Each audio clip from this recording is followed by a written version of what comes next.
ओम नमो भगवते वासुदेवाय। ओम नमो भगवते वासुदेवाय। ओम नमो भगवते वासुदेवाय। नारायणं नमस्कृत्यं नरं चैव नरोत्तमं देवीं सरस्वतीं व्यासं ततो जयमुदीरये। नष्टप्रायश भद्रेषु नित्यं भागवत सेवया भगवती उत्तमश्लोके भक्तिर्भवति नैष्ठिकीं मूकं करोति वाचालं पङ्गुं लङ्घयते गिरिं यत्कृपातत् तं अहं वन्दे श्रीगुरून् दीनतरणं परमानन्दं माधवम्। ओम हरि ओम तत्सत्। अथा षड्विंशो अध्यायः महत् आदि भिन्न भिन्न तत्वों की उत्पत्ति का वर्णन। श्री भगवान उवाच अथ ते सम्प्रेक्ष्यामि तत्त्वानां लक्षणं पृथक् यद्विदित्वा विमुच्येत पुरुषा प्राकृतिर्गुणः ज्ञानं निःश्रेयसार्थाय पुरुषस्य आत्मादर्शनं यद् आहुर्वर्णये तत्ते यद्याग्रन्थिभेदनम् अनादिरात्मा पुरुषो निर्गुणा प्रकृते परः परत्यागाधामा स्वयं ज्योतिर्विश्वं येन समन्वितम्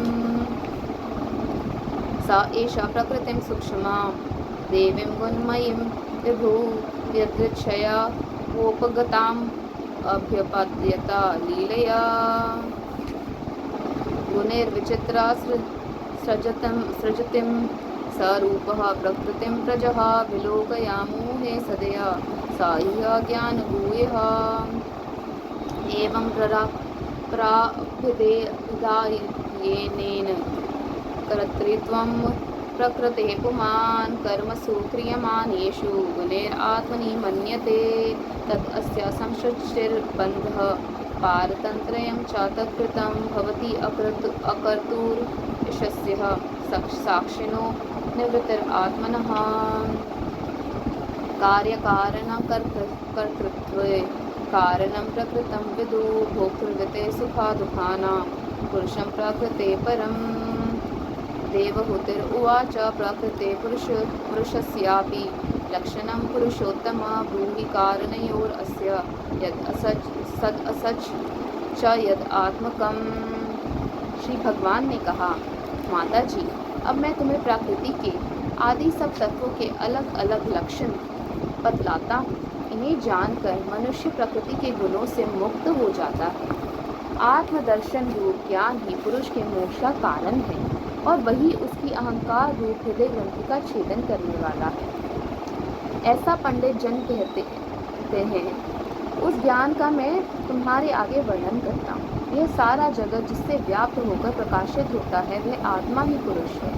वह अनादि निर्गुण प्रकृति से परे अंतःकरण में स्फुरित होने वाला और स्वयं प्रकाश है। उस सर्वव्यापक पुरुष ने अपने पास लीला विलास पूर्वक आई हुई अव्यक्त और त्रिगुणा आत्मिका वैष्णवी माया को स्व इच्छा से स्वीकार कर लिया। लीला परायण प्रकृति अपने सत्वादि गुणों द्वारा उन्हीं के अनुरूप प्रजा की सृष्टि करने लगी। यह देख पुरुष ज्ञान को आच्छादित करने वाली उसकी आवरण शक्ति से मोहित हो गया, अपने स्वरूप को भूल गया। इस प्रकार अपने से भिन्न प्रकृति को ही अपना स्वरूप समझ लेने से पुरुष प्रकृति के गुणों द्वारा किए जाने वाले कर्मों में अपने को ही कर्ता मानने लगता है। इस कर्तृत्व अभिमान से ही अकर्ता, स्वाधीन, साक्षी और आनंद स्वरूप पुरुष को जन्म मृत्यु रूप बंधन एवं परतंत्रता की प्राप्ति होती है। कार्य रूप शरीर, कारण रूप इंद्रियां तथा कर्ता रूप इंद्रियाधीष्ठात्री देवताओं में पुरुष जो अपनेपन का आरोप कर लेता है उसमें पंडित जन प्रकृति को ही कारण मानते हैं तथा वास्तव में प्रकृति से परे होकर भी जो प्राकृतिस्थ हो रहा है उस पुरुष को सुख दुखों के भोगने में कारण मानते हैं। देवहूति ने कहा, पुरुषोत्तम, इस विश्व के स्थूल सूक्ष्म कार्य जिनके स्वरूप हैं तथा जो इसके कारण है उन प्रकृति और पुरुष का लक्षण भी आप मुझसे कहिए। श्री भगवान उवाच यत्त्रिगुणम् अव्यक्तं नित्यं सद् असद् आत्मकं प्रधानं प्रकृतिर्प्राहुर् अविशेषं विशेषतः शाश्वत पंचभिर्ब्रह्म चतुर्भिर्दशभिस्तथा एतच्चतुर्विंशतिकिं घनं प्राधानिकं विदुः। महाभूतानि पञ्चेव भूर आपो अग्निर्मरुन् नभा तन्मात्राणि च तावन्ति गन्धादीनि मतानि मे इन्द्रियाणि दश श्रोत्रं त्वग्दिग्रसनासिकः वाक्करोचरणो मेधरं पायुर्दशमा उच्यते मनोबुद्धिरहङ्कारश्चित्तम् इति अन्तरात्मकं चतुर्धा लक्ष्यते भेदो विद्यालक्षणारूपय एतावान् एव संख्यातो ब्रह्मणा सगुणस्य च सन्निवेशो मया प्रोक्तो या काला पञ्चविंशकः प्रभावं पौरुषं प्राहुः कालम् एके यतो भयम् अहङ्काराविमूढस्य कर्तुप्रकृतिम् ईयुषः प्रकृतेर्गुणसाम्यस्य निर्विशेषस्य मानवी चेष्टा यथा स भगवान् काल इति उपलक्षितः अन्तःपुरुषरूपेण कालरूपेण यो बहिः समन्वेति एष सत्त्वानां भगवान् आत्ममायया दैवात् शुभ्यता धर्मिण्यां स्वस्यां योनयोपरः पुमान् आधता वीर्यं सासुता महत्तत्वं हिरण्यमयम्। श्री भगवान ने कहा, जो त्रिगुण आत्मक अव्यक्त नित्य और कार्य कारण रूप है तथा स्वयं निर्विशेष होकर भी संपूर्ण विशेष धर्मों का आश्रय है, उस प्रधान नामक तत्व को ही प्रकृति कहते हैं। 5 महाभूत, 5 तन्मात्रा, 4 अंतःकरण और 10 इंद्रियां, इन 24 तत्वों के समूह को विद्वान लोग प्रकृति का कार्य मानते हैं। पृथ्वी, जल, तेज, वायु और आकाश ये 5 महाभूत हैं। गंध, रस, रूप, स्पर्श और शब्द ये 5 तन्मात्र माने गए हैं। श्रोत्र, त्वचा, चक्षु, रसना, नासिका, वाक, पाणी, पाद, बस और पायु ये 10 इंद्रियां हैं। मन, बुद्धि, चित्त और अहंकार इन 4 के रूप में एक ही अंतःकरण अपनी संकल्प, निश्चय, चिंता और अभिमान रूपा 4 प्रकार के वृत्तियों से लक्षित होता है। इस प्रकार तत्वज्ञानी पुरुषों ने सगुण ब्रह्म के सन्निवेशस्थान इन 24 तत्वों की संख्या बतलाई है। इनके सिवा जो काल है वह 25वां तत्व है। कुछ लोग काल को पुरुष से भिन्न तत्व न मानकर पुरुष का प्रभाव अर्थात ईश्वर की संहारकारिणी शक्ति बताते हैं, जिससे माया के कार्य रूप देह आदि में आत्मत्व का अभिमान करके अहंकार से मोहित और अपने को कर्ता मानने वाले जीव को निरंतर भय लगा रहता है। मनुपुत्री, जिनकी प्रेरणा से गुणों की साम्यावस्था रूप निर्विशेष प्रकृति में गति उत्पन्न होती है, वास्तव में वे पुरुषों भगवान ही काल कहे जाते हैं। इस प्रकार जो अपनी माया के द्वारा सब प्राणियों के भीतर जीव रूप से और बाहर काल रूप से व्याप्त है, वे भगवान ही 25वें तत्व हैं। जब परम पुरुष परमात्मा ने जीवों के अदृष्टवश शोभ को प्राप्त हुई संपूर्ण जीवों की उत्पत्ति स्थान रूपा अपनी माया में छिछकती रूप वीर स्थापित किया, तो उससे तेजो में महतत्व उत्पन्न हुआ। विश्वम आत्मगतम व्यंजन कुटस्थो जगत अंकुरः स्वातेजसा पिबत्ति विरम आत्मप्रवस्वापन्नं तमः यत्तत् सत्त्वगुणं स्वच्छं शान्तं भगवता पदं यद् आहुर्वासुदेव ह्यं चित्तं तन्महद् आत्मकम् स्वच्छात्वम् अविकारित्वं शान्तत्वम् इति चेतसा वृत्तिभिर्लक्षणं प्रोक्तं यथापां प्रकृतिर्परः महत्तत्त्वाभिकुर्वाणात् भगवद्वीर्यसम्भवात् क्रियशक्तिरहङ्कारस्त्रिविधः सम्पद्यत वैकारिकस्तैजसश्च तामसश्च च यतो भव मानसश्चेन्द्रियाणां च भूतानां महताम् अपि सहस्राशीर्षं साक्षात् यम् अनन्तं प्रचक्षते शङ्करशनाख्यं पुरुषं भूतेन्द्रिया मनोमयम् कर्तृत्वं करणत्वं च कार्यत्वं चेति लक्षणं शान्तघोरविमूढत्वम् इति वा स्याद् अहङ्कृतेः वैकारिकाद् विकुर्वाणात् मनस्तत्त्वम् अजायता यत् संकल्पविकल्पाभ्यां वर्तते कामसम्भवः यद्विदुर्हे अनिरुद्धख्यं हर्षिकानम् अधीश्वरं शारद इन्द्रिवराश श्यामं सम्राभ्यं योगिभीषणः। लय विक्षेप आदि रहित तथा जगत के अंकुर रूप इस महातत्व ने अपने में स्थित विश्व को प्रकट करने के लिए अपने स्वरूप को आच्छादित करने वाले प्रलयकालीन अंधकार को अपने ही तेज से पी लिया। जो सत्व गुण में स्वच्छ शांत और भगवान की उपलब्धि का स्थान रूप चित्त है वही मैं तत्व है और उसी को वासुदेव कहते हैं। जिसे अध्यात्म में चित्त कहते हैं उसी को अधिभूत में महतत्व कहा जाता है। चित्त में अधिष्ठाता क्षेत्रज्ञ और उपास्य देव वासुदेव हैं।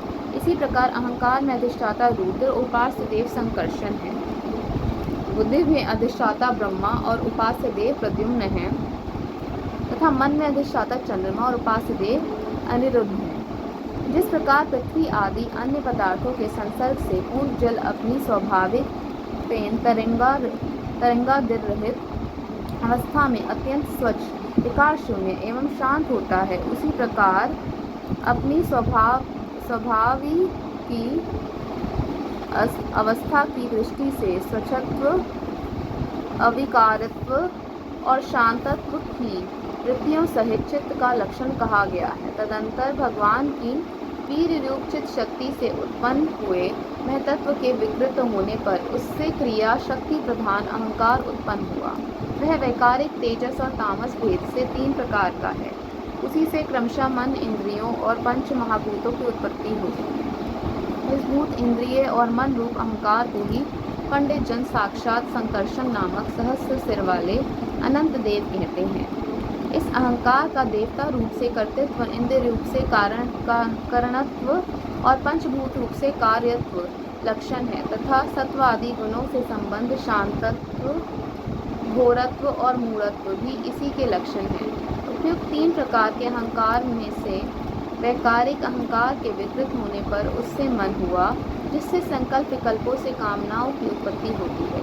यह मनस्तत्व ही इंद्रियों के अधिष्ठाता अनिरुद्ध के नाम से प्रसिद्ध है। योगी जन शरतकालीन नील कमल के समान श्याम वर्ण वाले इन अनिरुद्ध जी के शनै शनै मन को वशीभूत करके आराधना करते हैं।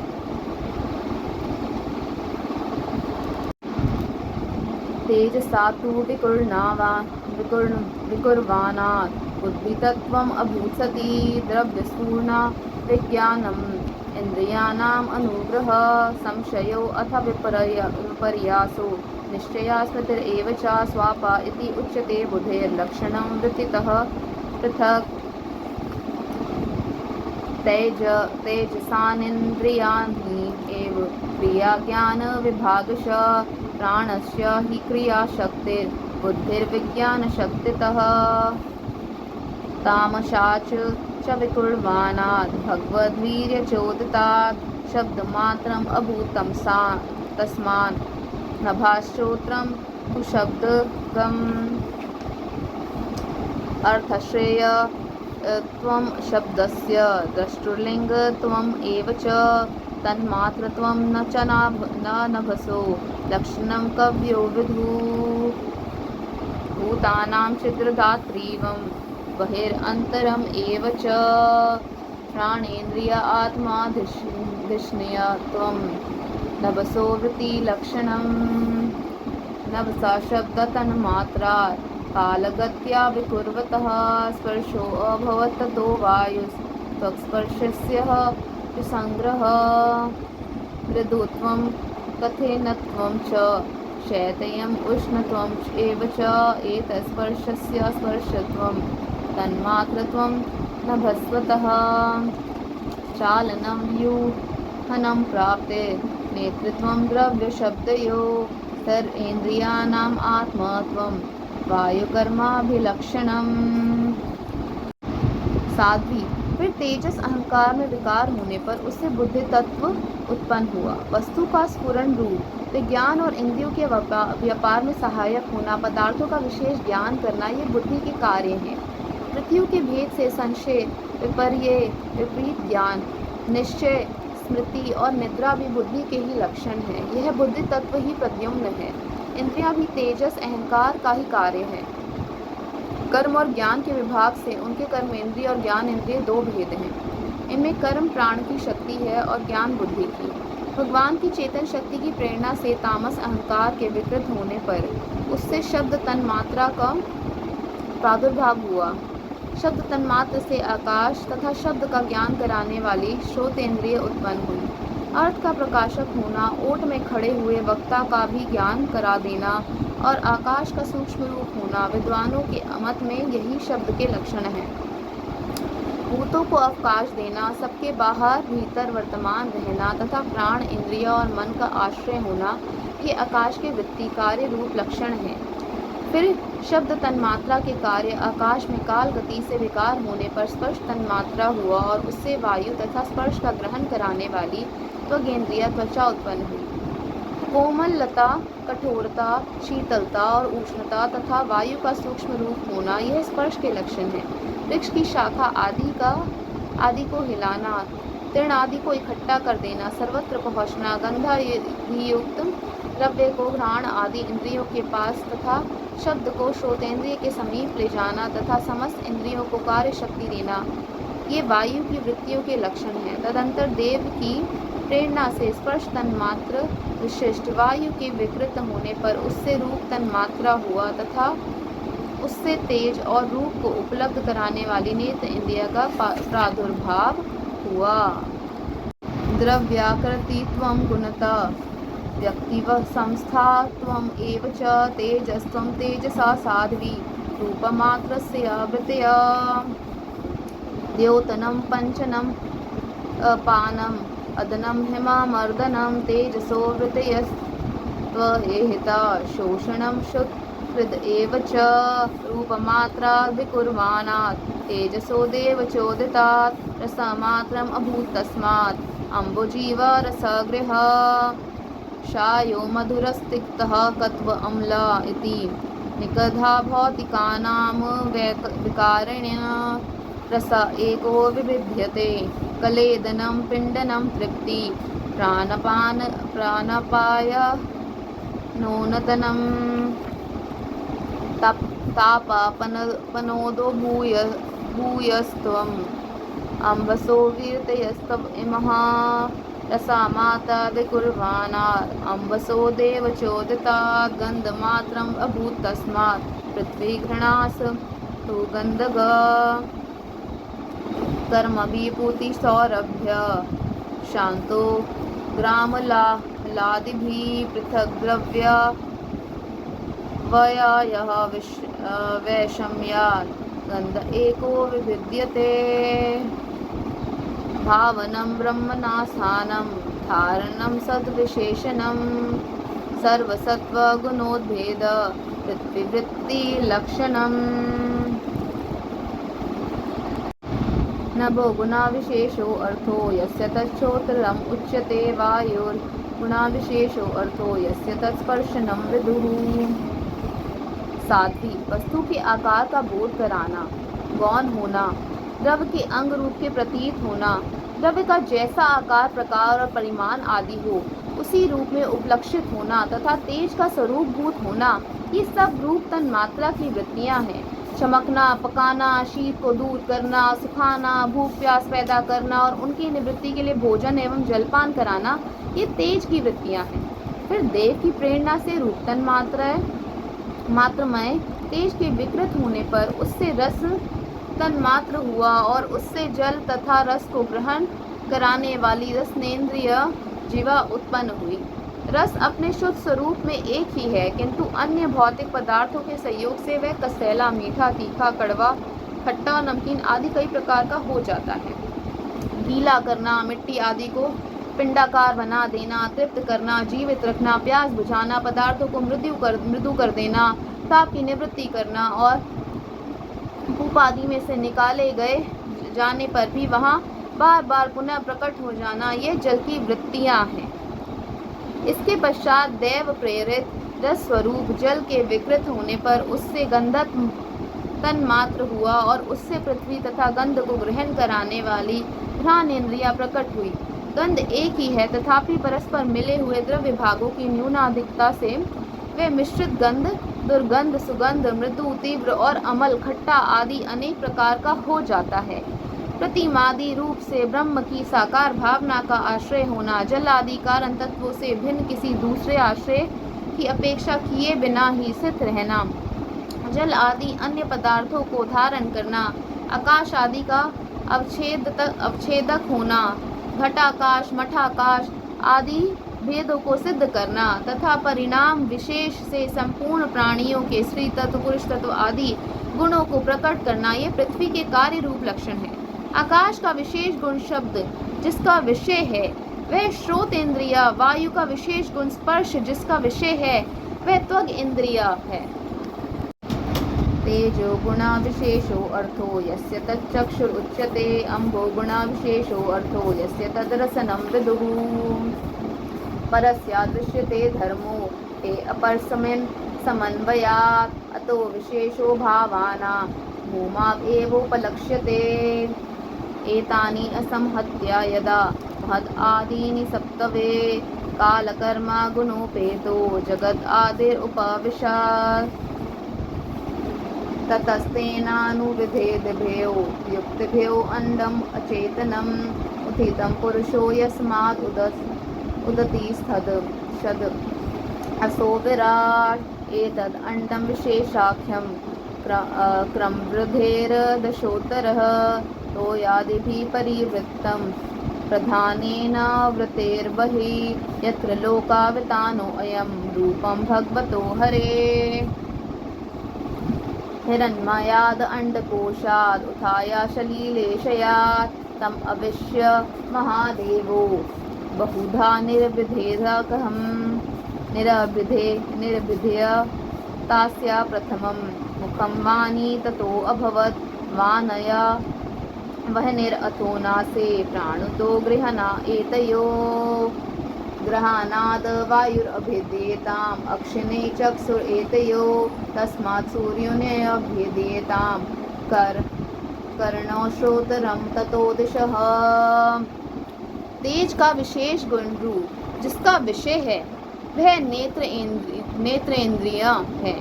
जल का विशेष गुण रस जिसका विषय है वह रसनेन्द्रिय है, और पृथ्वी का विशेष गुण गंध जिसका विषय है उसे घ्राणेन्द्रिय कहते हैं। वायु आदि कार्य तत्वों में आकाश आदि कारण तत्वों के रहने से उनके गुण भी अनुगत देखे जाते हैं। इसलिए समस्त महाभूतों के गुण शब्द, स्पर्श, रूप, रस और गंध केवल पृथ्वी में ही पाए जाते हैं। जब महातत्व अहंकार और पंचभूत के 7 तत्व परस्पर मिल न सके, पृथक पृथक ही रह गए, तब जगत के आदि कारण श्री नारायण ने काल, अदृश्य और सत्वादी गुणों के सहित उनमें प्रवेश किया। फिर परमात्मा के प्रवेश शुद्ध और आपस में मिले हुए उन तत्वों में एक जड़ अंड उत्पन्न हुआ। उस अंड से उस विराट पुरुष की अभिव्यक्ति हुई। इस अंड का नाम विशेष है। इसी के अंतर्गत श्री हरि के स्वरूप भूत 14 भुवनों का विस्तार है। ये चारों ओर से क्रमशः एक दूसरे से 10 गुना जल, अग्नि, वायु, आकाश, अहंकार, महतत्व इन 6 आवरणों से घिरा हुआ है। इन सब के बाहर 7वां आवरण प्रकृति का है। कारण में जल में स्थित उस तेजो में अंड से उठकर उस विराट पुरुष ने पुनः उसमें प्रवेश किया और फिर उसमें कई प्रकार के छिद्र किए। सबसे पहले उसमें मुख प्रकट हुआ, उससे वाक इंद्रिय और उसके अनंतर वाक का अधिष्ठाता अग्नि उत्पन्न हुआ। फिर नाक के छिद्र नथु ने प्रकट हुए, उनसे प्राण सहित घ्राणेन्द्रिय उत्पन्न हुई। घ्राण के बाद उसका अधिष्ठाता वायु उत्पन्न हुआ। तत्पश्चात नेत्र गोलक प्रकट हुए, उनसे चक्षु इंद्रिय प्रकट हुई और उसके अनंतर उसका अधिष्ठाता सूर्य उत्पन्न हुआ। फिर कानों के छिद्र प्रकट हुए, उनसे उनकी इंद्रियां श्रोत्र और उसके अभिमानी दिग देवता प्रकट हुए। निर्विभेद विराजस्त्वग रोम स्मश्रव आदयस्तथा तथा ओषधयश्चासन शीशनम निर्भिदेततः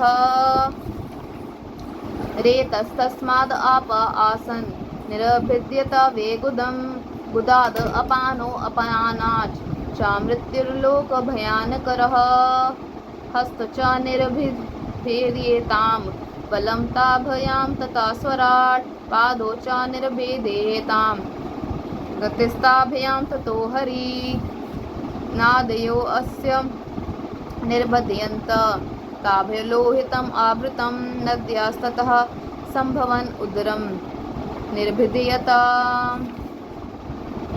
शुद्धपिपासे तथा स्यातां समुद्रस्तव एतयोरभूत् अथास्त्यः हृदयं भिन्नं हृदयान्मना उत्थितं मनश्चन्द्रमा जातो बुद्धिर्बुद्धिर्गिरां पतिः अहङ्कारस्ततो रुद्रात् चितं चैत्यस्ततो अभवत् एतेः अभ्युत्थितः देवा नेवश्योत्थापने अशकान् पुनरविविशुः खानि तुम उत्थापयितुं क्रमात् वह निर्वाचा मुखं भेजे नोदतिष्ठत् तदा विराट् घ्राणेन नासिके वायुर्नोदतिष्ठा तदा विराट्।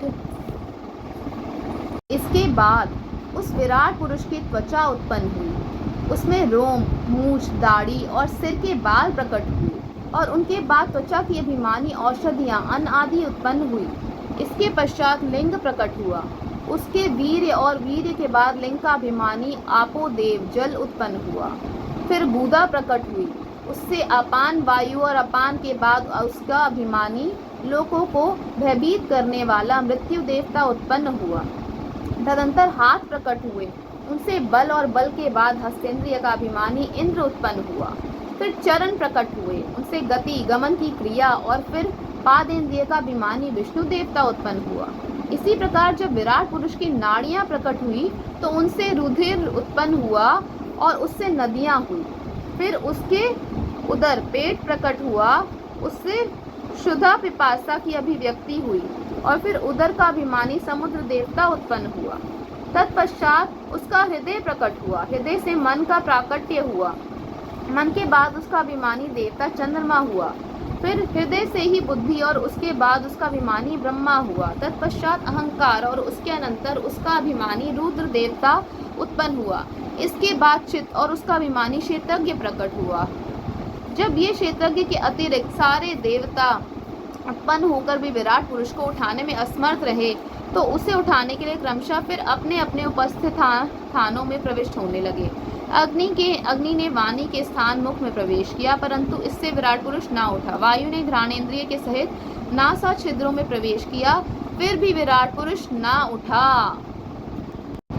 अक्षिणी चक्षुषादित्यो नोदतिष्ठत् तदा विराट श्रोत्रेण कर्णचादिशो नोदतिष्ठत् तदा विराट त्वचं रोमाभिरोषढ्यो नोदतिष्ठा तदा विराट रेतसा शीशनम् आपस् तु नोदतिष्ठत् तदा विराट गुडं मृत्योरपानेन नोदतिष्ठत् तदा विराट हस्ताव इन्द्रबलेनेव नोदतिष्ठत् तदा विराट विष्णुगतव्यचरणो नोदतिष्ठत् तदा विराट नादिर्नद्यो लोहितेन नोदतिष्ठत् तदा विराट श्रुत्रद्भ्याम उदरं सिन्धुर् नोदिष्ठत् तदा विराट हृदयं मनसा चन्द्रो नोदिष्ठत् तदा विराट बुद्धया ब्रह्मापि हृदयं नोदिष्ठत् तदा विराट रुद्रो अभिमतया हृदयं नोदिष्ठत् तदा विराट चित्तेन हृदयं चेत्या क्षेत्रज्ञः प्रविशत् यतः विराट तदेव पुरुषः सलिलात् उत्तिष्ठत् यथा प्रसुप्तं पुरुषं प्राणेन्द्रिया मनोधिया प्रभवन्ति विना येन नोत्थापयितुम् ओजसः तम अस्मिन् प्रत्याग आत्मनं धिययोग प्रवृत्त्या भक्त्या विकृत्या ज्ञानेन विवेच्यात्मनि चिन्तयेत्। सूर्य ने चक्षु के सहित नेत्रों में प्रवेश किया, तब भी विराट पुरुष ना उठा। दिशाओं ने श्रवणेन्द्रिय के सहित कानों में प्रवेश किया, तो भी विराट पुरुष ना उठा। औषधियों ने रोमों के सहित त्वचा में प्रवेश किया, फिर भी विराट पुरुष ना उठा। जल ने वीर के साथ लिंग में प्रवेश किया, तब भी विराट पुरुष ना उठा। मृत्यु ने अपान के साथ गुदा में प्रवेश किया, फिर भी विराट पुरुष ना उठा। इंद्र ने बल के साथ हाथों में प्रवेश किया, परंतु इससे भी विराट पुरुष ना उठा। विष्णु ने गति के सहित चरणों में प्रवेश किया, तो भी विराट पुरुष ना उठा। नदियों ने रुधिर के सहित नाड़ियों में प्रवेश किया, तब भी विराट पुरुष ना उठा। समुद्र ने क्षुधा पिपासा के सहित उदर में प्रवेश किया, फिर भी विराट पुरुष ना उठा। चंद्रमा ने मन के सहित हृदय में प्रवेश किया, तो भी विराट पुरुष ना उठा। ब्रह्मा ने बुद्धि के सहित हृदय में प्रवेश किया, तब भी विराट पुरुष ना उठा। रुद्र ने अहंकार के सहित उसी हृदय में प्रवेश किया, तो भी विराट पुरुष ना उठा। किंतु जब चित्त के अधिष्ठाता क्षेत्रज्ञ ने चित्त के सहित हृदय में प्रवेश किया, तो विराट पुरुष उसी समय जल से उठकर खड़ा हो गया। जिस प्रकार लोक में प्राण, इंद्रियां, मन और बुद्धि आदि चित्त के अधिष्ठाता क्षेत्रज्ञ की सहायता के बिना सोए हुए प्राणी को अपने बल से नहीं उठा सकते, उसी प्रकार विराट पुरुष को भी वह क्षेत्रज्ञ परमात्मा के बिना नहीं उठा सके। अतः भक्ति, वैराग्य और चित्त की एकाग्रता से प्रकट हुए ज्ञान के द्वारा उस अंतरात्मा स्वरूप क्षेत्रज्ञ को इस शरीर में स्थित जानकर उसका चिंतन करना चाहिए। इति श्रीमद्भागवते महापुराणे पारमहंस्यां संहितायां तृतीय स्कंदे कपिलये तत्त्वसमाम्नाये षड्विंशो अध्यायः। अथा सप्तविंशो अध्याय प्रकृति पुरुष के विवेक से मोक्ष प्राप्ति का वर्णन। श्री भगवान उवाच प्रकृतिस्थो अपि पुरुषो नाजयते प्रकृतिर्गुणः अविकाराद् अकृतवान् निर्गुण त्वाज जलार्कवत् सा एषा यर्हि प्रकृतिर्गुणेषु विसर्जते अहंक्रिया विमूढ़ात्मा कर्ता स्मृति अभिमन्यते तेन संसार पदवीम् अवशो अभेयेति अनिर्वृतः प्रासंगिकः कर्म दोषा सद असन्मिश्र योनिषु अर्थे अविद्यमाने अपि संसृड न निवर्तते ध्यायतो विषयान् अस्य स्वप्ने अनर्थागमो यथा अत एव शनैश्चित्तं प्रसक्तम् असतां प्रति भक्तियोगेन तीव्रेण विरक्तया च नयेद् वशम् यमादिभिर्योगापथेर् अभ्यासन् श्रद्धयान्वितः मयि भावेन सत्येन मत्कथा श्रवणेन च सर्वभूतसमत्वेन निर्वैरेण प्रसंगतः ब्रह्मचार्येण मौनेन स्वधर्मेण बलीयसा यदृच्छयोपलब्धेन संतुष्टो मितभून्मनि विविक्ता शरणा शांतो मैत्रकर्ण आत्मवान। श्री भगवान कहते हैं, माता जी, जिस तरह जल में प्रतिबिंबित सूर्य के साथ जल के शीतलता, चंचलता आदि गुणों का संबंध नहीं होता, उसी प्रकार प्रकृति के कार्य शरीर में स्थित रहने पर भी आत्मा वास्तव में उसके सुख दुख आदि धर्मों से लिप्त नहीं होता, क्योंकि वह स्वभाव से निर्विकार, अकर्ता और निर्गुण है। किंतु जब वही प्राकृतिक गुणों से अपना संबंध स्थापित कर लेता है, तब अहंकार से मोहित होकर मैं करता हूँ ऐसा मानने लगता है। उस अभिमान के कारण वह देह के संसर्ग से किए हुए पुण्य पाप रूप कर्मों के दोष से अपनी स्वाधीनता और शांति खो बैठता है तथा उत्तम, मध्यम और नीच योनियों में उत्पन्न होकर संसार चक्र में घूमता रहता है। जिस प्रकार स्वप्न में भय, शोक आदि का कोई कारण ना होने पर भी स्वप्न के पदार्थों में आस्था हो जाने के कारण दुख उठाना पड़ता है, उसी प्रकार भय, शोक, अहम, महम और एवं जन्म मरण आदि रूप संसार की कोई सत्ता ना होने पर भी अविद्यावश विषयों का चिंतन करते रहने से जीव का संसार चक्र कभी निवृत्त नहीं होता। इसलिए बुद्धिमान मनुष्य को उचित है कि असन्मार्ग विषय चिंतन में फंसे हुए चित्त को तीव्र भक्ति योग और वैराग्य के द्वारा धीरे धीरे अपने वश में लावे। यम आदि योग साधनों के द्वारा श्रद्धा पूर्वक अभ्यास चित्त को बारंबार एकाग्र करते हुए मुझ में सच्चा भाव रखने, मेरी कथा श्रवण करने, समस्त प्राणियों में संभाव रखने, किसी से वैर ना करने, आसक्ति का त्याग, ब्रह्मचार्य, मौन व्रत और बलिष्ठ अर्थात भगवान को समर्पित किए हुए स्वधर्म से जिसे ऐसी स्थिति प्राप्त हो गई है कि प्रारब्ध के अनुसार जो कुछ मिलता है उसी में संतुष्ट रहता है, परिमित भोजन करता है, सदा एकांत में रहता है, शांत स्वभाव है, सबका मित्र है, दयालु और धैर्यवान है। प्रकृति और पुरुष के वास्तविक स्वरूप के अनुभव से प्राप्त हुए तत्व ज्ञान के कारण स्त्री पुरुषादि संबंधियों के सहित इस देह में मेरेपन का मिथ्या अभिनिवेश नहीं करता, बुद्धि की जागृतादि अवस्थाओं से भी अलग हो गया है तथा परमात्मा के सिवा और कोई वस्तु नहीं देखता।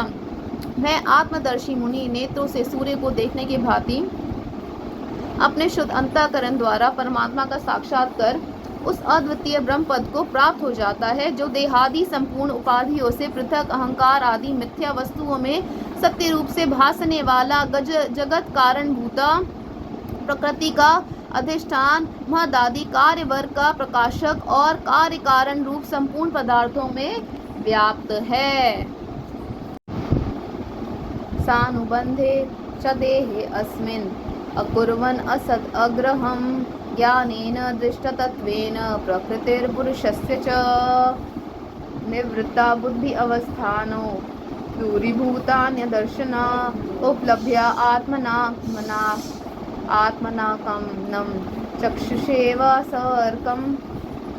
सेवार्कम् आत्मद्रेक मुक्तलिंगम सत् अभासम असति प्रतिपद्यते सतो बंधुम असच्चक्षु सर्वानुयुतम अद्वयम्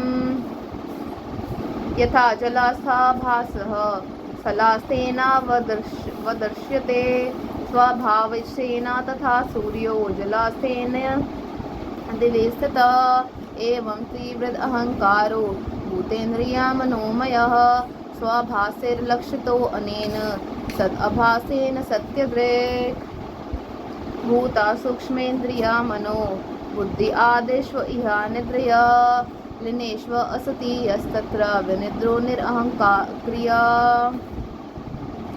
मन्यमानस्तदा आत्मानम् अनष्टो नष्टममृष नष्टे अहंकारणे दृष्ट नष्टावित्त इवातुरः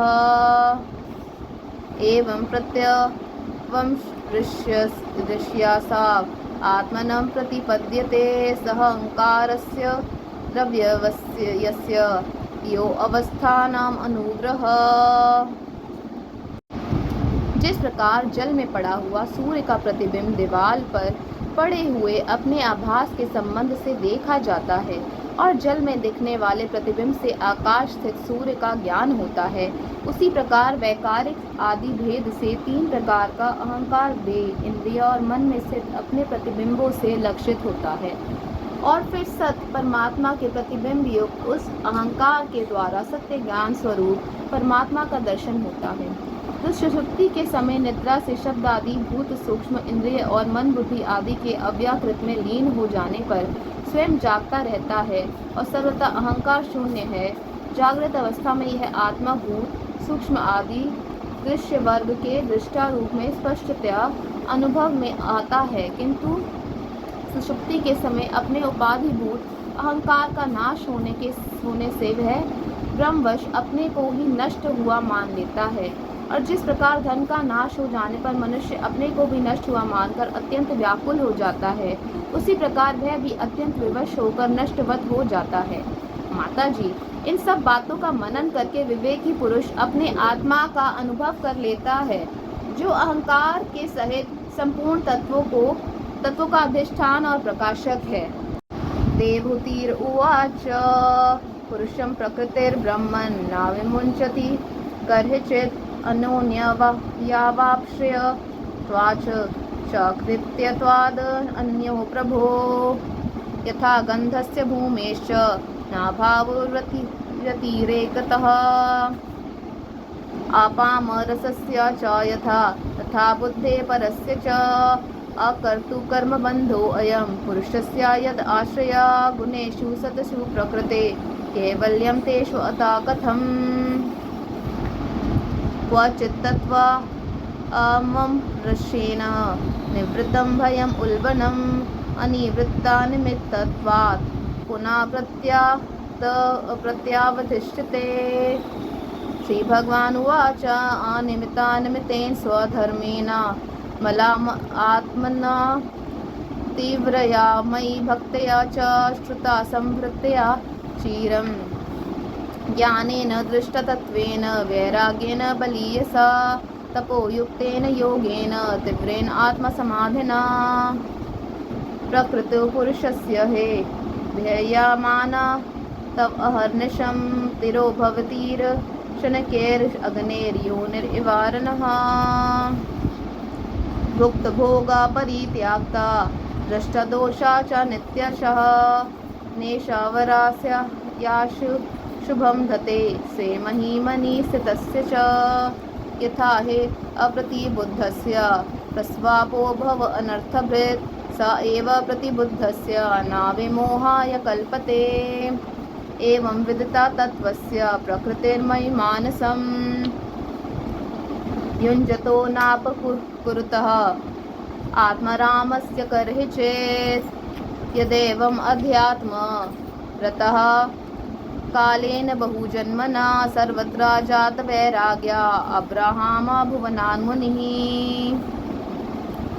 मद्भक्ता प्रतिबुद्धार्थो मत्प्रसादेन भूयसा निः श्रेयसं संस्थानं केवल्याखयं मत् आश्रयं प्राप्नोति हाञ्जसः धीर स्वादृशा छिन्न संशया यद्गत्वा न निवर्तेत योगिलिङ्गाद् निर्गमे यदा न योगपचितासु चेतुमायासु सिद्धस्य विसज्जते अंग अनन्य हेतुष्व अथ मे गति स्याद् आतयांतिकी यत्र ने मृत्युहासः। देवहूति ने पूछा, प्रभु पुरुष और प्रकृति दोनों ही नित्य और एक दूसरे के आश्रय से रहने वाले हैं, इसलिए प्रकृति तो पुरुष को भी कभी छोड़ ही नहीं सकती। ब्राह्मण, जिस प्रकार गंध और पृथ्वी तथा रस और जल की पृथक पृथक स्थिति नहीं हो सकती, उसी प्रकार पुरुष और प्रकृति भी एक दूसरे को छोड़कर नहीं रह सकते। अतः जिनके आश्रय से अकर्ता पुरुष को यह कर्म बंधन प्राप्त हुआ है, उन प्रकृति के गुणों के रहते हुए उससे कैवल्य पद कैसे प्राप्त होगा। यदि तत्वों का विचार करने से कभी यह संसार बंधन का तीव्र भय निवृत्त हो भी जाए, तो भी उसके निमित्त भूत प्राकृत गुणों का अभाव न होने से वह भय फिर उपस्थित हो सकता है। श्री भगवान ने कहा, माता जी, जिस प्रकार अग्नि का उत्पत्ति स्थान अग्नि अपने से ही उत्पन्न अग्नि से जलकर भस्म हो जाती है, उसी प्रकार निष्काम भाव से किए हुए स्वधर्म पालन द्वारा अंतःकरण शुद्ध होने से बहुत समय तक भगवत कथा श्रवण द्वारा पुष्ट हुई मेरी तीव्र भक्ति से तत्व साक्षात्कार कराने वाले ज्ञान से प्रबल वैराग्य से व्रत नियम आदि के सहित किए हुए ध्यान अभ्यास से और चित्त की प्रगाढ़ एकाग्रता से पुरुष की प्रकृति अविद्या दिन रात क्षीण होती हुई धीरे धीरे लीन हो जाती है। फिर नित्य प्रति दोष दिखने से भोग कर त्यागी हुई वह प्रकृति अपने स्वरूप में स्थित और स्वतंत्र बंधन मुक्त हुए उस पुरुष का कुछ भी नहीं बिगाड़ सकती। जैसे सोए पुरुष को स्वप्न में कितने भी अनर्थों का अनुभव करना पड़ सकता है, किंतु जग पड़ने पर उसे उन स्वप्न के अनुभवों से किसी प्रकार का मोह नहीं होता, उसी प्रकार जिसे तत्व ज्ञान हो गया और जो निरंतर मुझ में ही मन लगाए रहता है, उस आत्माराम मुनि का प्रकृति कुछ भी नहीं बिगाड़ सकती। जब मनुष्य अनेकों जन्मों में बहुत समय तक इस प्रकार आत्मचिंतन में ही निमग्न रहता है, तब उसे ब्रह्मलोक पर्यंत सभी प्रकार के भोगों से वैराग्य हो जाता है।